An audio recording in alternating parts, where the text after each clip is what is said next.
Dans la première partie des options de l'offre, on peut sélectionner la langue que Specify ouvrira automatiquement. Celle-ci peut être différente de la langue du logiciel, car un utilisateur de Specify qui a l'offre ouverte peut vouloir le logiciel en italien, mais éventuellement vouloir faire d'autres offres en allemand, français ou russe selon la fonction qu'il occupe. Par exemple, directeur commercial d'une région spécifique. On définit donc en premier la langue de l'offre. On définit ensuite la monnaie et plusieurs autres options comme par exemple le nombre de chiffres décimaux après la virgule et l'application d'un taux de TVA spécifique au pays. Il y a d'autres options pour l'offre, comme actualiser l'aperçu avant impression en passant d'une page à l'autre de l'offre. En bas, on voit qu'on peut définir automatiquement les conditions de vente et les termes génériques comme une image d'ouverture, de fermeture et même de signature, plutôt qu'un texte de signature particulier. Comme expliqué précédemment, on peut ouvrir le dictionnaire et créer nos conditions de l'offre. On est dirigé automatiquement vers la catégorie pertinente des conditions de l'offre et on a déjà des sous-catégories prédéfinies dans les spécifications. Ces sous-catégories sont traduites automatiquement dans la langue que nous avons définie pour la génération de l'offre. Par exemple, on veut créer de nouvelles modalités de vente pour validité de l'offre. On va alors sélectionner la sous-catégorie validité de l'offre, puis dans la partie supérieure droite, on ajoute cette nouvelle validité de l'offre qui, pour l'anglais, pourrait être de 30 jours. Ou si on veut pouvoir en sélectionner plusieurs et les rendre disponibles, on ajoute une autre validité de l'offre qui pourrait être par exemple 60 jours et on voit qu'une autre option a été ajoutée pour la langue anglaise. Si on veut ajouter d'autres langues, on appuie sur « Plus » et on change la langue de référence pour la validité de l'offre. Si on écrit en italien, on peut mettre 30 jours et une nouvelle langue sera créée avec l'option 30 jours. Et ensuite on termine en ajoutant 60 jours, toujours pour l'italien, et on voit que ça apparaît dans notre dictionnaire. Ceci fait, on voit que dans les conditions de vente, on a les deux options qu'on a insérées pour la langue anglaise, soit une validité de l'offre de 30 jours ou de 60 jours. S'il fallait définir la prochaine utilisation et la génération automatique de l'offre, les détails seront créés en italien. On a ces deux options qui sont extraites de la base de données, avec pour référence l'italien et avec les conditions de vente en cours traduites en italien parce que c'était une sous-catégorie déjà présente dans Specify. Revenons maintenant à l'anglais. On peut ajouter une autre sous-catégorie comme les modalités de paiement, par exemple 30% à la commande. En la fermant, on voit qu'elle apparaît dans notre liste. Pour qu'elle soit automatiquement insérée dans les nouvelles offres qui seront générées, on doit définir cette case à cocher, puis sauvegarder les options. De cette façon, chaque fois qu'une nouvelle offre sera générée automatiquement, le logiciel insérera ces deux conditions par défaut à l'offre.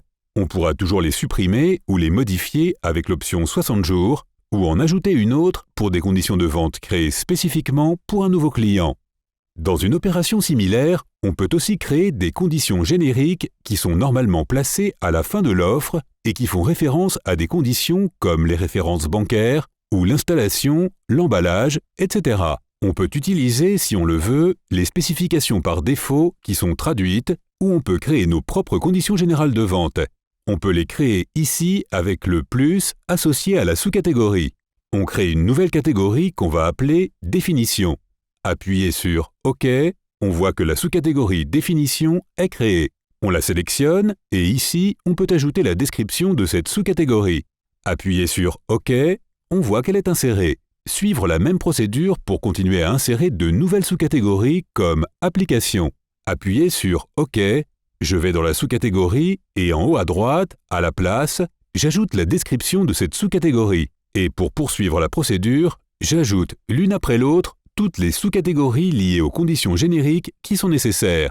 Maintenant qu'on a saisi toutes les catégories, on s'aperçoit qu'elles figurent dans le tableau relatif aux options de l'offre. On coche la case pour les insérer automatiquement dans notre offre chaque fois qu'on en crée une. Puis, de la même manière, on peut aussi insérer un texte d'ouverture, une signature ou même une image. Dans le dictionnaire, on peut aussi insérer le nom du chemin d'accès vers un fichier et sélectionner une image. Ce qui est important, c'est que le chemin d'accès vers le fichier ne soit pas modifié, car si le fichier est déplacé, les paramètres sélectionnés ne seront plus liés, car il n'y aura plus de référence. En se reportant maintenant à l'onglet suivant, relatif à la CAO, on voit les descriptions du profil AutoCAD. C'est là qu'AutoCAD effectue son contrôle pour localiser et exécuter des fichiers de base de données particuliers. Ça peut être utile, par exemple pour visualiser les chemins vers lesquels AutoCAD est dirigé pour récupérer le modèle par défaut pour la création d'un fichier DWG. Ainsi, si vous souhaitez créer un modèle personnalisé avec un logo, des cartouches, des annotations d'impression particulières telles que les dimensions réalisées d'une certaine manière plutôt que les couches d'une certaine couleur ou des paramètres de couche, vous pouvez modifier le DWT, qui est le modèle CAO, dans ce chemin d'accès et y associer ensuite un nouveau. Le dernier onglet s'appelle « Paramètres avancés ». La première description désigne l'endroit où se trouve la base de données Specify. Dans cet exemple, il s'agit d'une installation locale et la base de données se trouve sur le disque dur. Mais il se peut aussi que les paramètres se trouvent avec la base de données sur un serveur et si c'est le cas, la base de données sera Postgre.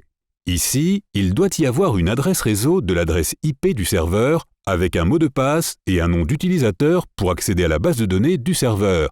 Ces paramètres sont faits pour les utilisateurs d'une entreprise qui a plusieurs installations et qui veut partager la base de données des bibliothèques et des projets. Sur la partie droite de l'écran, on peut localiser tous les chemins d'accès vers les spécifications. Le dossier où toutes les bibliothèques sont enregistrées, le dossier où les projets sont enregistrés, ou le chemin du dictionnaire et l'emplacement des rapports d'impression de l'offre. Une fois les différentes options définies, on peut tout enregistrer avec le bouton « Soumettre » en haut à gauche.